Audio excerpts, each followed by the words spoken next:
Ladies and gentlemen, at this time we're going to begin the funeral services of Mr. Jordan Zoot. We ask the family to come forward, and Rabbi Stephen Hart will be officiating. We welcome those of you who are online, and for those of you who are here, please take a moment to be sure your cell phones have been turned off. In just a moment, the rabbi is going to perform the ancient ceremony of Kriya, of tearing of the ribbon. Again, a gentle reminder, please be sure your phones are off. We welcome those of you who are online.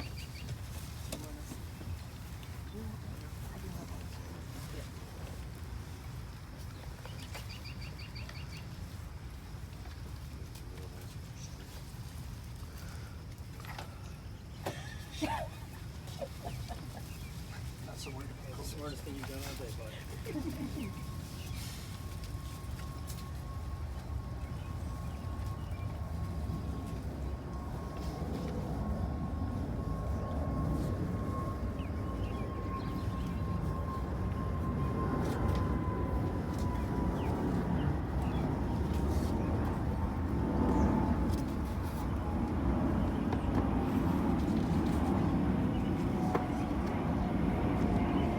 Seconds to the next airplane. That's right. Foolish to wait, right?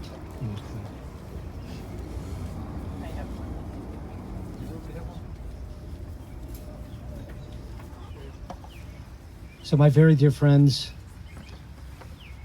all of our thoughts and our prayers are very much with the extended Zoot family during a time of very personal loss, sacred loss in the life of their family, and to be surrounded here by not only the members of their family, but of dear friends who stand with them and support them, and to those who are joining us virtually as well. We recognize your important connection and your friendship and your support during a time in which they remember together. In Jewish tradition, we acknowledge this moment in our lives in a number of very significant ways. And one of the most visible is, traditionally, it was actually taking a piece of our own clothing and making a tear in that clothing. And here amongst us, we continue that custom and practice by wearing a black ribbon and making a tear in the ribbon, which is really just an outward sign and an outward symbol of our loss. It represents a tear in the fabric of life and a tear in the fabric of the heart. And so it is our fondest hope and prayer that through deeds of goodness and compassion and loving kindness that will be performed in Jordan's memory, that a full fabric of life will be rewoven for each and every one of you. And so, as we're about to engage ourselves in this practice, we recite these words of blessing. Baruch atah Adonai Eloheinu melech haolam, dayan ha'emet. Blessed are you, O Holy One of blessing, who is the judge of truth. And to these words we say, Amen.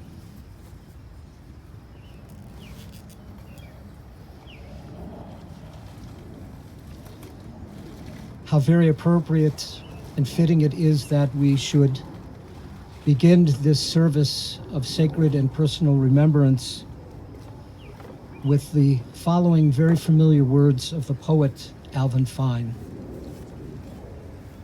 And so the poet writes, Leda hi reshit ufrita tachlit, that birth is our beginning and death is our destination. But life is a journey. It is a going and a growing from stage to stage. From childhood to maturity and youth to age. From innocence to awareness and ignorance to knowing. from foolishness to discretion, and then perhaps to wisdom, from weakness to strength, or strength to weakness, and often back again, from health to sickness, and back we pray to health again, from offense to forgiveness, from loneliness to love, from joy to gratitude, from pain to compassion, and grief to understanding, and from fear to faith.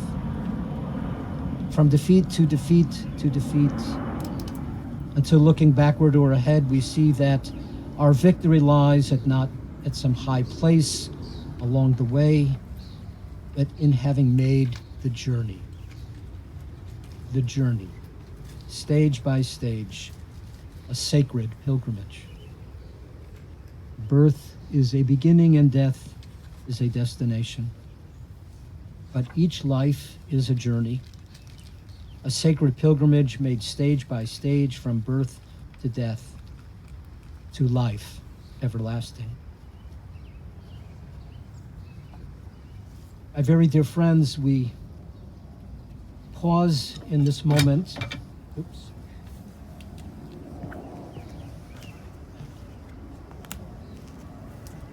We pause in this moment to recall, to acknowledge, and to honor a sacred life and a sacred journey, to draw close to each of our own hearts the everlasting and eternal neshama, the soul and the spirit of Jordan Zoot.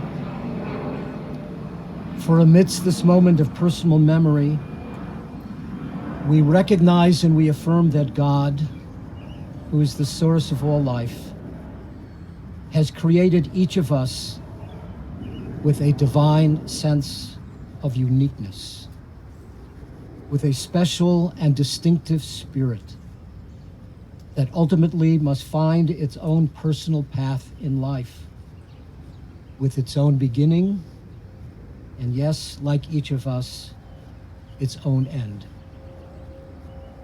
It is here in this sacred place and in this sacred moment that we affirm that each and every soul is precious in God's sight, endowed with a divine spirit,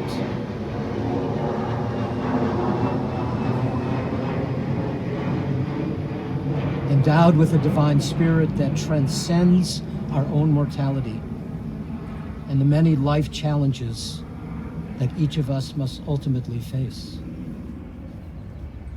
Grief and mourning can be complex and complicated, filled with multiple emotions and thoughts and feelings. Yet it is here amidst this sacred pause, surrounded by the support and love of family and friends, and the simple customs and traditions of Jewish tradition and Jewish life. It is here that we are able to take the journey of remembrance and to embrace one another on our road and our path to shalom, to wholeness, to healing, to understanding, and ultimately, yes, to a sense of peace. I very much believe that we are all here. We are all placed on earth by the Holy One to be teachers to one another. Some of the most profound and significant life lessons are to be found amidst our moments of personal loss. We have the opportunity amidst moments of sacred pause such as this, taking a step back from all that may have weighed heavily upon us, to take a step back to discover the wisdom of this teaching and how each of us might grow and learn and gain insight and understanding from our loss and our moments of memory and of personal reflection. In Jewish tradition, such moments of loss have always been acknowledged by sharing selections from the book of Tehillim, the book of Psalms in the Bible. It is through these words that our ancestors found comfort, they found shalom, they found peace and healing. As is our custom and our practice, we too will now turn to these same words with the hope and the prayer in each of our own hearts that these sacred thoughts will be now a source of meaning to us as well. I'd like to invite all of us to turn to the booklets that you have received. And on the inside, you will find very familiar words of the 23rd Psalm, and words that are shared by multiple faith traditions, but within all of them, they have found a measure of peace and understanding through the words of the psalmist. Mizmor LeDavid, these words are a psalm of David. Invite all of us, please, to read together. The Lord is my shepherd, I shall not want. He maketh me to lie down in green pastures. He leadeth me beside the still waters, restoreth my soul. He leadeth me in the paths of righteousness for his name's sake. Yea, though I walk through the valley of the shadow of death, I will fear no evil, for thou art with me. Thy rod and thy staff, they comfort me. Thou preparest the table before me in the presence of mine enemies. Thou hast anointed my head with oil. My cup runneth over. Surely goodness and mercy shall follow me all the days of my life, and I shall dwell in the house of the Lord forever.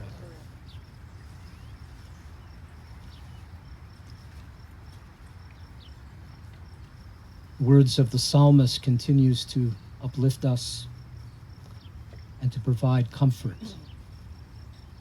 The words of Psalm 121. Esa einai el heharim, ve'ayin yavo Ezri. Ezri me'im Adonai, ose shamayim va'aretz. Al yiten lamot raglecha al yanum shomrecha. Hine lo yanum velo yishan shomer Yisrael. I lift up my eyes to the mountains. What is the source of my help? My help comes from the Holy One, the maker of the heavens and of the earth. For God will not let your foot give way, your protector will not slumber. Behold, the protector of Israel neither slumbers nor sleeps. For God is your guardian, God is your protection at your right hand. The sun will not harm you by day, nor the moon by night. And God will guard you from all harm. And God will now guard your neshama, your soul and your spirit, your going and your coming, now and forever. Certainly for all of those who were fortunate enough to meet Jordan over the years, all of them would share one common thought. And also the first impression that he would often leave with anyone he met, and also shared by all of those thoughts and comments recently on Facebook posts. That Jordan was smart. He was bright. One might even say that he was brilliant and one of a kind, acknowledging his God-given gift of intelligence that left an impression upon so many that he met. Jordan also possessed a caring Jewish heart and spirit, a supportive voice for the state of Israel. And for the past 14 years, a constant presence by his side was his dog, Snoop. Snoop's dog.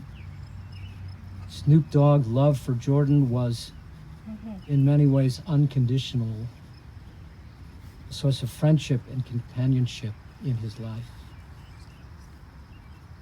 And certainly we are taught that words that are spoken from our hearts enter into each of our hearts.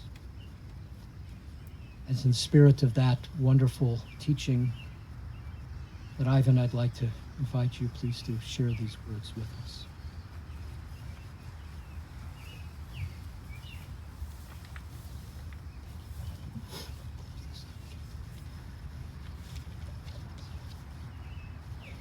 Well, I feel good about the fact that if a piece was going to break off the podium, Jordan would have had a tool to fix it. And I prepared this, and looking around, there's no one here that's not a part of our family that didn't know him and us and really everything that's here. But I wrote it, so if you'll indulge me, I'm going to read it. Hey, Zoot, huh? I know that name. Are you by chance related to Jordan Zoot? While at times, the snap instinct was to reply, no, never heard of him. The answer, of course, was yes. He was my older brother. Where the conversation went next was always the same. In some form or another, the inquirer offered up, your brother is the smartest person I've ever met. Your brother is a genius. I've never met anyone as smart as Jordan Zoot. Genetics being what they are, I always benefited in the reflected glow. If you knew Jordan, you knew he was smart, either from the nature of your interactions with him or because he told you so himself. He was, of course, a lot more than smart. He was funny, mostly in inappropriate ways, but funny is funny, even when not politically correct or socially approved. He would laugh really hard at a joke, whether you told it or he did. He was kind, in a different form of kindness maybe than what you or I might demonstrate. He always had hangers-on, gophers, and assistants. These were usually hard luck cases, people with little good going on in their lives. He fed them, he housed them, he paid them, and he gave them purpose. As I got to know some, like Albert in Evanston, I came to learn that they loved Jordan and looked after him. Jordan was compassionate. Jordan would surprise me occasionally with a comment or a perspective on some issue of social justice or about a cause that one might not think he was attuned to or even cared about. He was sort of a champion of the little guy, especially as it related to his work and our responsibilities as taxpayers. He had huge respect for tax law. Frankly, he was one of the few people who really understood much of it. You were required to file and pay in accordance with the rules, but the rules were yours to use to your advantage, and he was the shepherd to see you through that process. Every nickel saved was a win, and when you won, he won. You both won together. Give them what was required, but do not give them one penny more. The earliest stories about Jordan are only known to me through retelling by parents and older family members. He was apparently particularly bothered by my arrival. He was incredulous, as it was retold, that our mother would even consider keeping me. The quote was, "You must take him back," he demanded. Jordan's love of tools began at an early age. My mom recounted the story of Jordan collecting up the vacuum cleaner attachments in a cardboard box and dragging them around their apartment to fix things. This was his first toolbox. Later in life, Jordan's tools and tool collecting would become the stuff of legend. Jordan had a tool for everything. Jordan did not have tools that he needed. He had tools he might need. I had come to see this tool appreciation as being about preparedness and capability. If a problem arose, he was ready to handle it. He approached everything that way. Self-sufficiency was a hallmark Jordan trait. Jordan's entrepreneurial endeavors were jump-started in about 1972, perhaps at the age of 11. Jordan invented DoorDash, or Uber Eats, or at least the earliest known versions of them. He would hang out around the basketball court at Hollywood Park and offer to run across the street to McDonald's at Kedzie and Peterson to get food for the older kids. I'm not sure if the agreement was keep the change or if he used an early version of creative accounting, but he was making money and his career in high finance was off and running. Our family moved to Skokie as Jordan was entering 7th grade, specifically to set him up for the transition to a high school better than what was available in Chicago. No insult intended to those of you that went to high school in our neighborhood in Chicago. Jordan was proudly Jewish, outspokenly Zionist, and his bar mitzvah was one for the record books. Cantor Abrams at Niles Township Jewish Congregation basically waved the white flag. He called our dad and said that he was no longer able to continue Jordan's bar mitzvah training. Jordan knew how to read Hebrew, and he could simply read his Haftorah. Never before in all of his career had Cantor Abrams come across a candidate simply unable to chant. Jordan read and spoke his Torah portion in Haftorah, and the event went off without a hitch. Cantor Abrams retired promptly thereafter. I have heard of many frustrated bar mitzvah candidates. I've never heard of anyone driving the Cantor to retirement. Now, at the time, it must be noted Cantor Abrams might have been past retirement age already, but Jordan certainly, in his own way, nudged him a bit. After high school, it was off to the University of Illinois and then on to Texas for grad school. I visited him once in Champaign. He had moved into the fraternity house and had been elected house manager. While I was there, did he show me the campus? Did he take me to a party? No. He taught me how to glaze windows with glazing putty. The frat house had very old steel-framed windows with small panes that were always breaking. One of the tasks that Jordan chose to tackle was reglazing the windows. At one point, he asked me if I was hungry. When I replied that I was, he opened a dresser drawer and took out a pizza box. 3 slices of pizza whose age was measured in days, perhaps a week, with no sign of refrigeration. To this day, I don't eat cold pizza. That was Jordan's version of hospitality. He finished undergrad in 3 years, got his master's degree in 1, and off he went to New York. Others can speak more completely of his time in New York and his professional success there. While I know little of the details of it all, the comments on social media with the announcement of his death and the secondhand knowledge of it that I have accumulated over the years indicate nothing but the explosive application of his intelligence and passion for it. He accumulated lifelong friends, business partners, and associates who all can speak of nothing but his skills, his smarts, and his mastery of his chosen field. They are a testament to the impact that he had on people's lives through his passion for his work. Anyone whose path he crossed in a professional capacity will loudly attest to the value, insight, and wisdom that he contributed to their circumstances. In New York, he tried to be a Yankees fan, but it wouldn't take. He grew up watching the White Sox at Papa Herman's house on Greenavision. We had a black and white TV. Our grandfather had a color TV, but the only color it got was green. With Papa Herman, and going to Cubs games with Papa Max. He was never an athlete, but always a fan.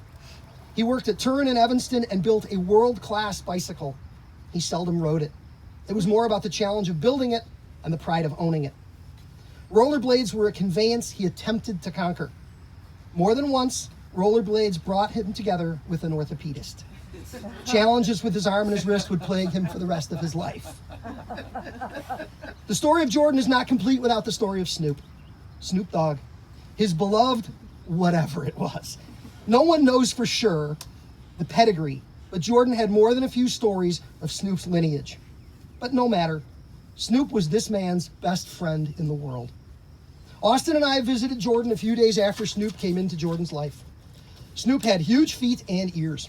Surely this was destined to be a big dog, a substantial dog.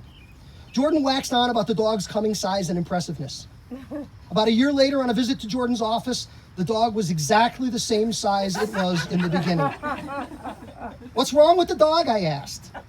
"Nothing," he replied defensively. "He's getting bigger every day." That dog never got any bigger than it was the day he got him. Not an ounce, not an inch. No matter, Snoop filled a place in Jordan's life that only a dog could fill. I was assured by the agency in Oakland that took possession of Snoop after Jordan's passing that his cheerful disposition and infectious nature would have him adopted out long before we gathered here today. Snoop served Jordan in a way that no human ever really could. Just like the story of Major League Baseball's home run battle between Sammy Sosa and Mark McGwire cannot be told without an asterisk, neither can the story of Jordan. Jordan's asterisk comes in the form of his long struggles with alcohol and drugs. None of it is a secret to anyone here, and Jordan never tried to hide it. It was what it was. Over the years, he attempted 12-step programs, alcohol deterrent pills, and other tools. None provided relief, really. He just wasn't interested to fix what he did not see as a problem. Attempts to intervene and help were met with rebuff. His recurring mantra was, "I don't need any help, I don't have a spouse or children. I'm not hurting anyone. He had no ability to understand or see that plenty of people were harmed by his challenges in countless untold ways. To his credit, as his health challenges mounted, he made the decision to abandon drugs and alcohol completely just a few short years ago. Sadly, it proved to be too little too late to stem the tide of his worsening overall health. Diabetes, cardiac issues, and a lifetime of respiratory ailments proved to be too much. Fortunately, his death was swift and without event or drama. There is blessing in that. Jordan's move to Oakland, California in January of 2020 was a bit like hitting a refresh button. He shed himself of most all of his material goods and burdens. This was to be warm weather, fresh air, new surroundings, and a chance to take care of himself so as to extend his life and improve his condition as much as he could. It does my heart good to think he was happy for this time there. I spoke to him more frequently over the last 18 months, and seldom was the discussion anything but pleasant, albeit with a Trump rant thrown in for good measure. Jordan was very special to Grandma Dorothy. She was always asking me about how he was doing and what he was up to. I was the connection to him and his world that she relied on for updates and reassurance. She knew he had his challenges, but always believed in his ability to overcome and to move ahead. It was important to her that he was looked after. She specifically earmarked this grave for him so that he would be taken care of in the end. In many ways, Grandma Dorothy represents all of us, family and friends that just wanted to be sure that Jordan was okay in the end.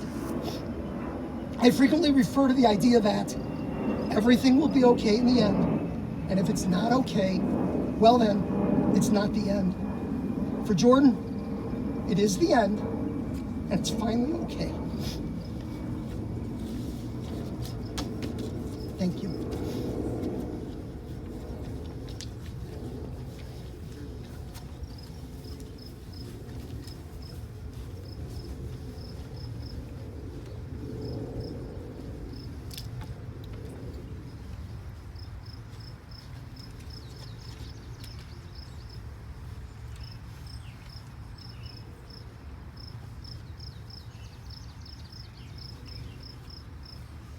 Ivan, we're grateful for your words that in so many ways not only recalled humorous memories but brought smiles, I know, to everyone's faces that were so blessed to be a part of Jordan's life. And we're grateful for your words. It is on this day of personal and sacred memory that our hearts reach out as well to all of the members of Jordan's dear family, as we remember in love Dr. Gerald and Vicky Zoot, and may their memories always be for a blessing. To Ivan and to your wife Susan, to Daniel and wife May, who are joining us via Zoom from Japan, and to Larissa and Michael. And all of our thoughts and prayers are with each of you. And we ask that God may watch over you, guide you, comfort you, and grant you shalom, grant you peace and blessing. And our hearts reach out as well to Austin and to Dory, to Logan, to Rin, to Take, and to cousins Ira and Joel Zoot and the late Richard. And we ask that Jordan's memory and his journey, his life journey, which we honor and acknowledge this afternoon, that it may be a source of blessing as well in each of our own lives.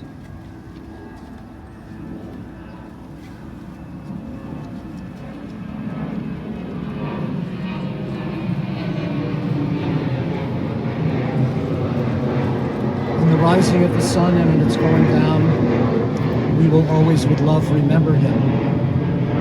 And in the blowing of the wind and in the chill of the winter, with love, we will always remember him. It is in the opening of buds and in the rebirth of the spring, with love, we will always remember him. It is in the rustling of leaves and the beauty of autumn that with love, we will always remember him. in the beginning of the year, and when it ends, we will always remember him. When we are weary and in need of strength, we will always remember him. When we are lost and we are sick at heart, we will always remember him. When we have joys that we yearn to share with much love, we will always remember him. So long as we live, O God, he too shall continue to live, for he is now a part of each and every one of us. As on this day with much love, we have now remembered him. Dear friends, we will now be turning to our concluding prayers and to the words of the El Malei Rachamim, of God of mercy and God of compassion, to then be followed by the words of the mourner's Kaddish. So I'd like to ask if you could all please stand in acknowledging these words. El Malei Rachamim shochein b'amromim, Hamsei menucha nechona tachat kanfei hashchina, Im kedoshim v'tohorim kezohar haraki amaskirim, Et nishmat Yarden ben Gedalia, Shahalach la'olamo. Ba'al harachamim yasrehu b'seter kenafav la'olamim, V'tzor b'tzor ha'chayim et nishmato, Adonai hu nachlato v'yanuach b'shalom al mishkavo v'nomar. Amen. El Malei Rachamim, compassionate God, eternal Spirit of the universe, grant perfect rest in your sheltering presence to the soul and to the spirit of Jordan Zoot, who has entered eternity. O God of mercy, let him find refuge in your eternal presence. Let his soul be bound up in a bond of eternal and of everlasting life. And God is his inheritance. May he now rest b'shalom, in peace. And we say, Amen.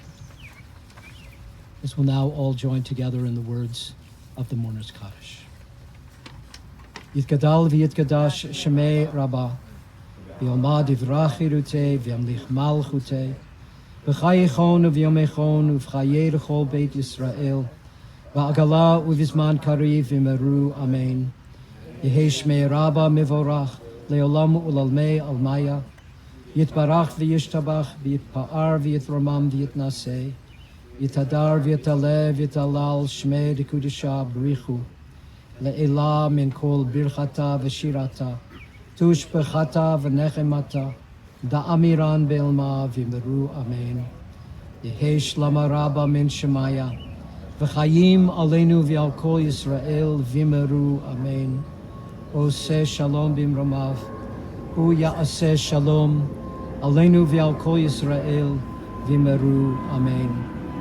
Oseh shalom b'imromav, may the one who grants peace and harmony and wholeness and well-being in the high heavens above, may a measure of shalom, of peace and of healing now be brought to all of those who remember with love.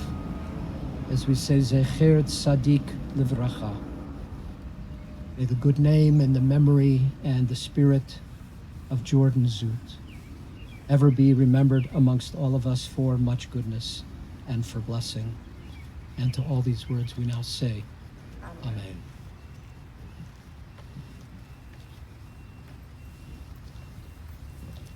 Ladies and gentlemen, in just a moment, the gentlemen from the cemetery are going to lower Jordan's casket and place the cover of the vault.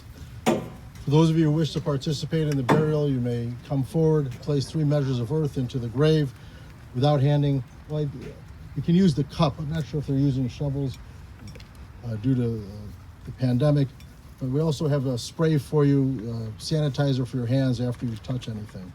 Memorial contributions to the American Heart Association would be appreciated. Everyone's invited to the Zoot residence at 240 Osage Terrace in Buffalo Grove. And Rabbi Hart now has the earth from Israel to place on his casket. And we would like to ask one of the nephews here to also be a shaliach to represent the earth for Daniel in Japan. Okay? This concludes the service.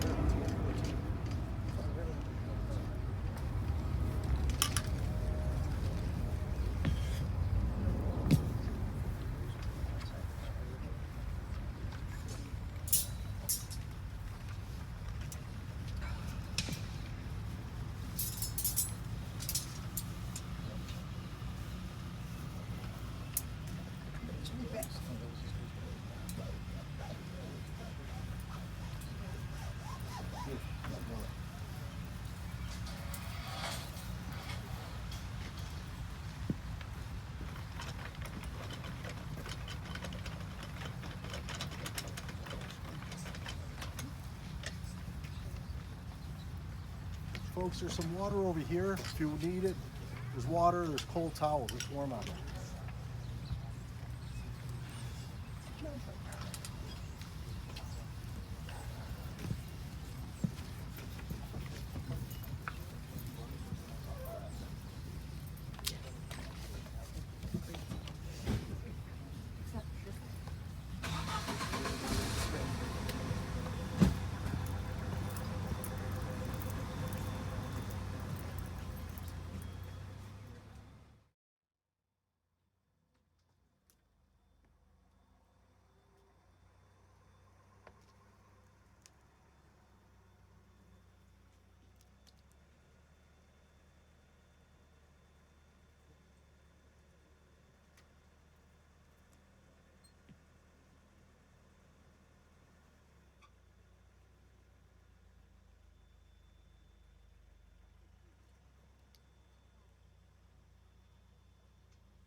This time we're going to ask the immediate family to come forward. Also, Rabbi Zoot will do it for his brother, for Uncle Daniel, and then for himself as well. But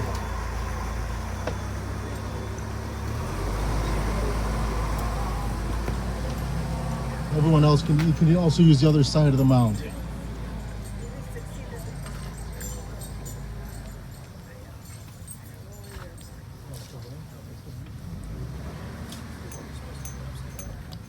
You hold your pulse for it? Sure. You hold your pulse for it? You hold your pulse for it?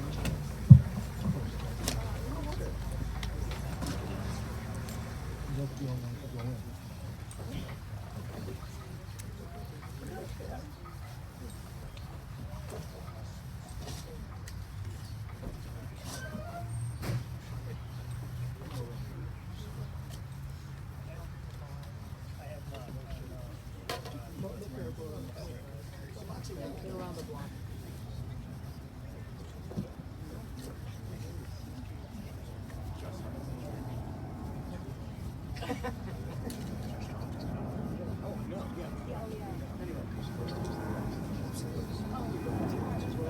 Ladies and gentlemen, for those of you who are online, the family appreciates your comments and your being here. At this time, we are going to turn off the live stream. For those of you who are here, please come forward if you want to place earth into the grave.